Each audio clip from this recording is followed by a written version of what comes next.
Sa video na ito, tayo maglalakbay patungong Central Luzon. Pupuntahan natin ang isang dinarayong lugar dito sa bayan ng San Jose, Tarlac. Kasama ang ating Honda Click, maglalakbay tayo ng mahigit 130 kilometers para makita ang makapigil-hiningang tanawin ng Sitio Baag, Binutek. Ibabahagi ko din sa inyo ang mga nadaanan natin lugar, mga tanawin at mga scenic road dito sa San Jose, Tarlac. At makikita din natin ang daanang nagdurugtong mula sa Tarlac hanggang sa probinsya ng Zambales. Kaya tara mga par, samahan niyo ko sa aking paglalakbay patungong Sitio Baag. Let's go!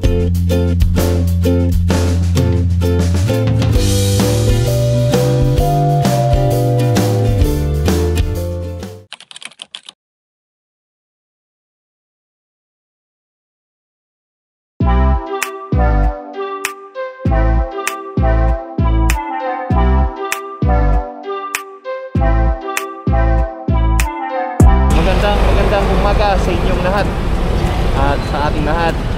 So tayo ngayon ay nandito sa bayan ng Lingayen para mag-start ng ating vlog. So pupunta tayo ngayon sa probinsya ng Tarlac para dayuhin ang kanilang Sitio Baag, Binutek. So titignan natin yung mga scenic road na makikita natin na tanawin doon. So meron tayong biyahe na 131 kilometers equivalent to 3 hours. So mga 4 hours lahat kasama na ang ating mag-drone, pagkuha ng mga drone shot. Tara, samahan nyo ko para puntahan natin ang Sitio Baag. Let's go!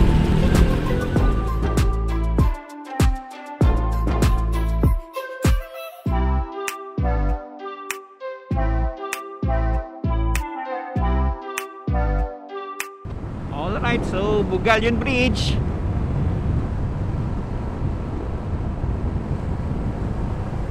Woo! Ayos! Napakaganda naman dito. Ayan o, umagang umaga, wala pa sikat ng araw. Welcome to Bugalyon.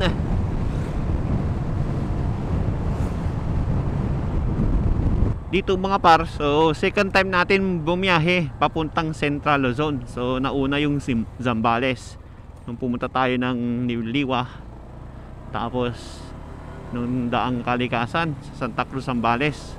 Ngayon naman pupuntahan natin itong scenic road ng Tarlac sa Sitio Baag. Titignan natin kung gaano ba ito kaganda, dahil second time natin pumunta at ito na naman ang second time na long ride natin dito sa Central Luzon. So tara mga par, let's go!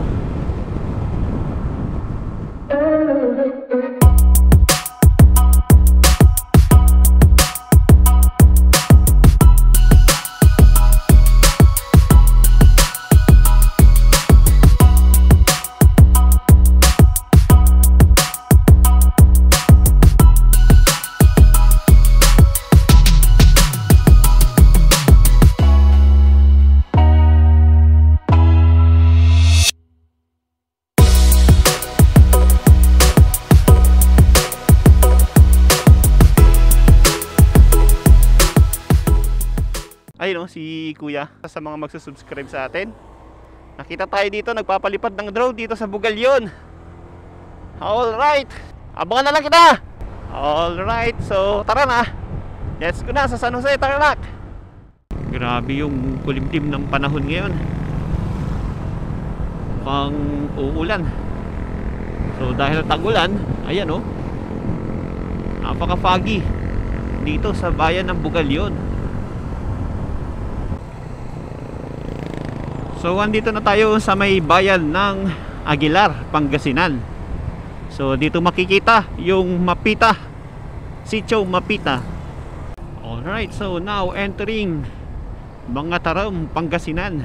So dito natin makikita yung tinatawag nilang daang kalikasan ng Mangatarem. Alright mga par, so time check tayo, 6:50. Tapos meron tayong 1 hour and 23 minutes na biyahe pa. Tapos meron tayong 58 kilometers para makarating sa Sitio Baag. Let's go!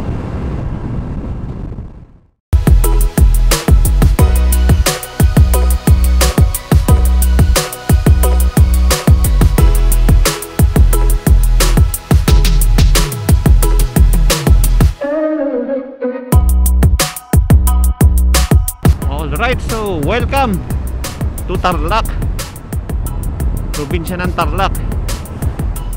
Ayan, so dito na tayo sa bayan ng Kamiling, Tarlac. Yun, no? Central Luzon na naman tayo. So andito na tayo sa may bayan ng Kamiling. So ito, medyo traffic. Okay, alright. So meron pa tayong 40 kilometers mga par. Ayun, no? Kamilingan Sur. Oo. Ano ba yan? Meron tayo meron palang butas doon. Kamilingan Sur. Pumipili ako ng daan kung saan ang maganda. Dito o doon. So dito ba o doon? Simple lang. Okay, dito na lang tayo sa isa. Alright, so ito na naman si Google. Nasok na naman tayo sa daanan na shortcut. So papunta ito ng Sitio Baag. So may 37 kilometers pa to. So baka alternative route, iwas sa mga traffic. Grabe yung daanan dito. Ay, Google, saan mo naman ako pinadaan? Ang daming lubak. Mukhang mas maganda yung isang ruta. Mukhang nakikita ko na ang kabundukan. Ayan, oh. Wow. Yan, ang patag na daan. Pababa tayo. Grabe, wow. Bundok. After ng napakadaming lubak na daanan, andito na tayo sa may daanan papuntang Sitio Baag. Puro kabundukan din nakikita ko.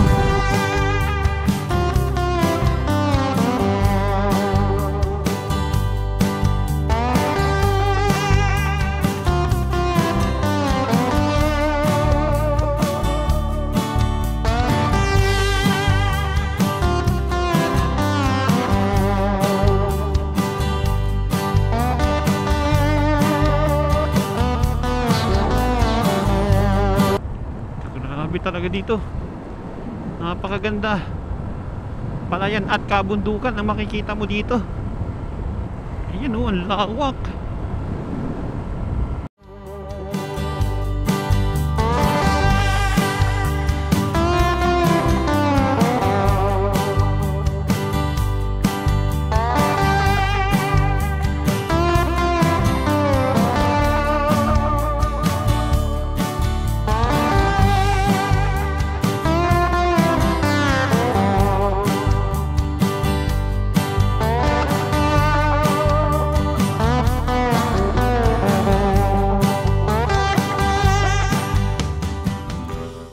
Nakausap tayo na isang lokal dito sa sitio na to. Hindi ko alam kung saan baryo ito.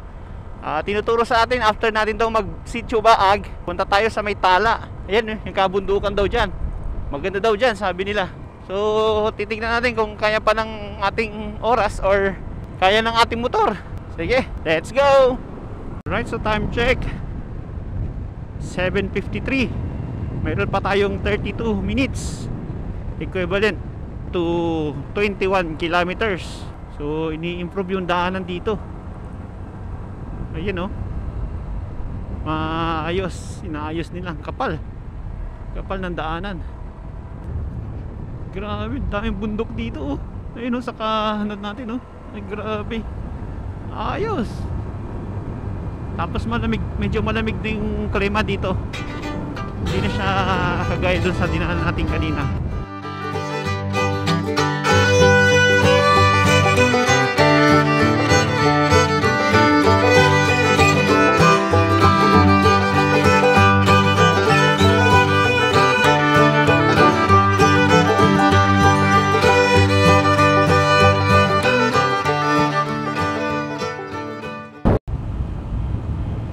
Yun, oh.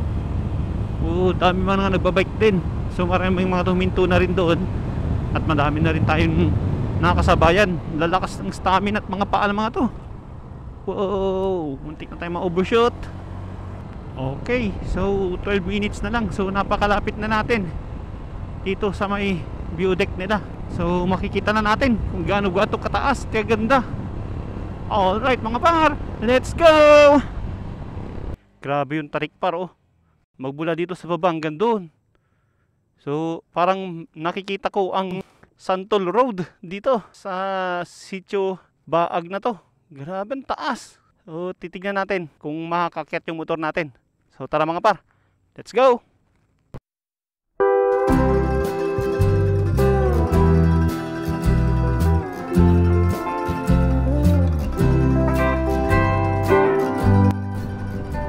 Yan na! Tingnan natin kung kakayanin. Napakataas dito.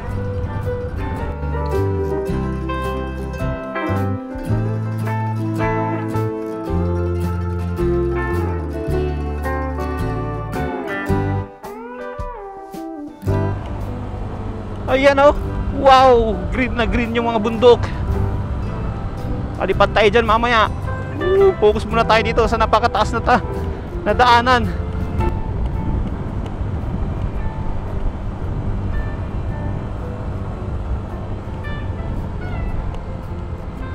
Alright, so ito sa may kanan natin. Dito ang packet ng seat ng view deck nila. Ayan oh. Let's keep and Sitio Baag clean and green. Yeah! Akyat. Tourist destination. So kailangan natin magpa-register. Thank you.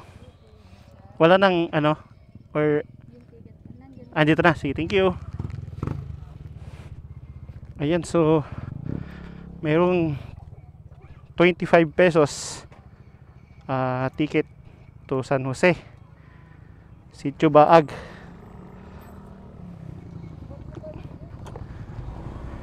Alright, so 20 pesos pala ang registration. Ayan, so mali pala ako, hindi 25. Wow, ang taas nito. Ayun oh. Woo! Let's go!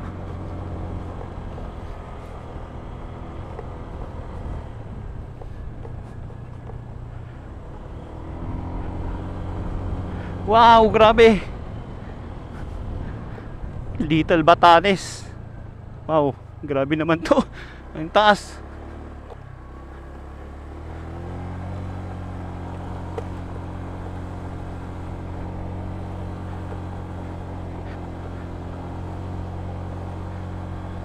Wow, nice.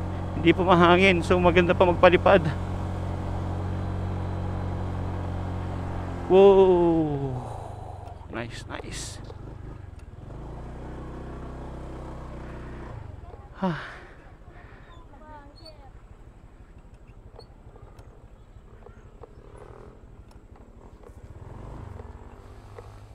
Ayan.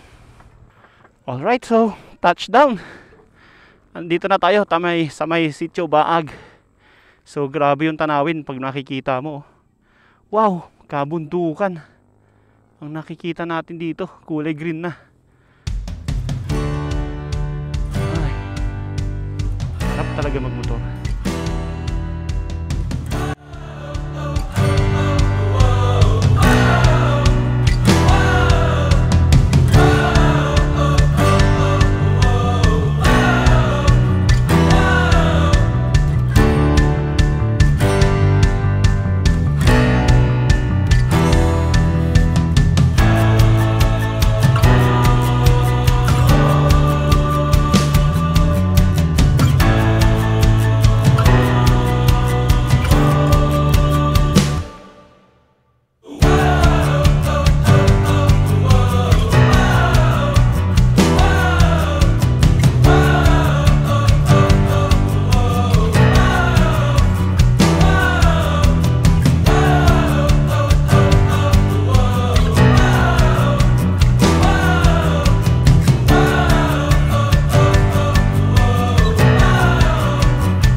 mga par. So napuntahan na natin itong Sitio Baag view deck nila. So ayan, ang masasabi ko lang, napakaganda pala dito. Pero sobrang tarik. Napakatarik ng daanan nila. Ayan. So kung titignan natin yung kapaligiran dito sa may view deck nila, ang daming bundok at ang daming mga puno at mga palayan, mga kabahayan na nandito. So hanggang dito na lang ang ating vlog mga par. So kung bago ka lang po sa aming channel, please click like and subscribe at share nyo na rin sa mga kabarkada natin dyan.